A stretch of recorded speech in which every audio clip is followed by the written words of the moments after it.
কি মাছ রান্না করব আমি এখানে ভেটকি মাছ আছে, ভেটকি মাছগুলো আজকে রান্না করব। তো নুন হলুদ ধুয়ে নুন হলুদ মাখিয়ে নিয়েছি আমি ভেটকি মাছগুলোকে। আর এখানে দেখো তেল গরম করতে দিয়ে দিয়েছি। তো আমি এবার ভেটকি মাছগুলোকে ভেজে নেব। আর তোমরা কেমন আছো বলো? আশা করি সবাই খুব ভালো আছো। তো আমি শিল্পার হ্যাপি টেবিল থেকে শিল্পা চলে এসেছি এই রেসিপিটা নিয়ে। তো চলো দেখতে থাকো। তেলটাও গরম হয়ে গেছে, আমি এবার ভেটকি মাছগুলোকে ভাজতে দিয়ে দেবো।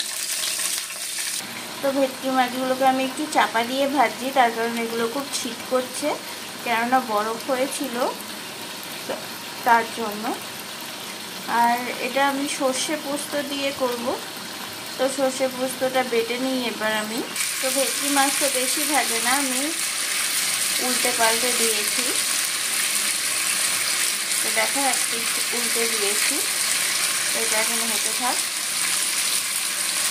এখানে দেখো ভেটকি মাছগুলো ভাজা হয়ে গেছে, আমি আর এগুলোকে তুলবো না, এর মধ্যে সর্ষে পোস্তগুলো দিয়ে দেবো।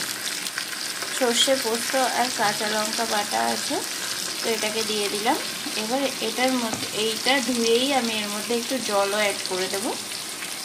তো এটার মধ্যে আমি জল অ্যাড করেছি, এবার দেবো একটুখানি হলুদ, আন্দাজ অনুযায়ী দেবো নুন,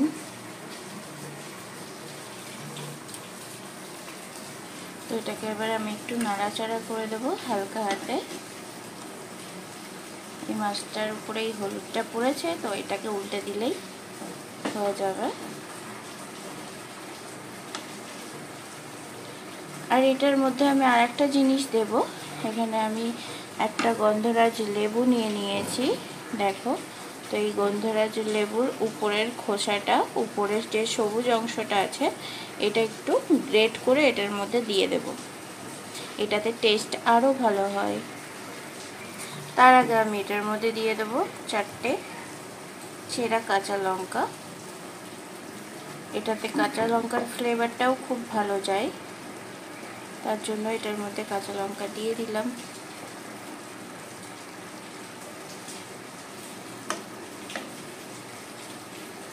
তো এবার আমি গ্রেট করে দেব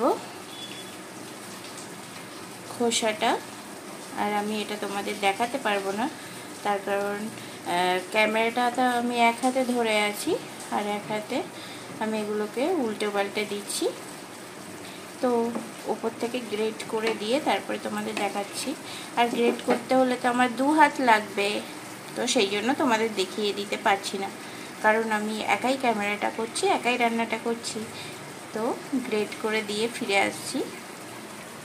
তোমরা হয়তো এটার মধ্যে বুঝতে পারবে না, কিন্তু দেখো এই যে উপর থেকে খোসাটা, জাস্ট সবুজ খোসাটা আমি এটার মধ্যে গ্রেট করে দিয়েছি। এত সুন্দর একটা গন্ধ হচ্ছে, মানে গন্ধ বেরোচ্ছে কি বলবো। তো এই মাছটা একদম রেডি হয়ে গেছে, তো আমি এটাকে সার্ভ করে নিয়ে ফিরে আসছি তোমাদের সামনে।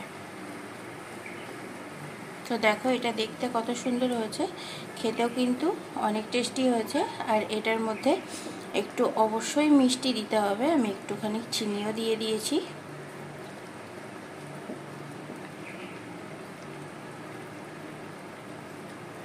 সেটা স্কিপ করে গেছি।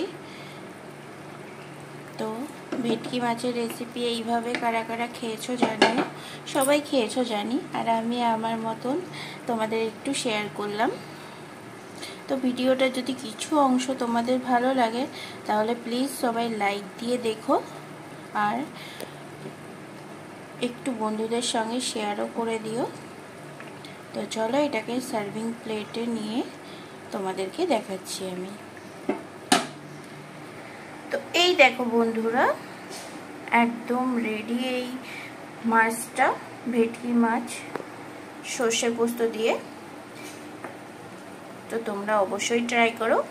আর আজকের মতন টাটা, সবারই সঙ্গে দেখা হচ্ছে আবার পরবর্তী কোনো রেসিপির ভিডিওর সঙ্গে কিংবা ব্লগ ভিডিওর সঙ্গে। ততক্ষণ অবধি তোমরা খুব ভালো থেকো, সুস্থ থেকো আর হ্যাপি থেকো। আর আমার হ্যাপি থেকে আমার ভিডিওগুলো দেখতে থেকো আর আমার পাশে থেকো। তো চলো আজকের মতন টাটা, নো টাটা। আর নতুন যারা আছো, যারা এখনো পর্যন্ত আমার চ্যানেলটাকে সাবস্ক্রাইব করোনি, প্লিজ সাবস্ক্রাইব করে আমার পাশে থেকো নতুন নতুন রেসিপি পাওয়ার জন্য। আর বেল আইকন যেটা আছে পাশে সেটা অল করে দিও, যাতে আমি যেই ভিডিও ছাড়ি আর তোমাদের কাছে সবচেয়ে আগে যেন পৌঁছে যায়। এটাই বলা ছিল। এবার চলো সত্যি সত্যি টাটা।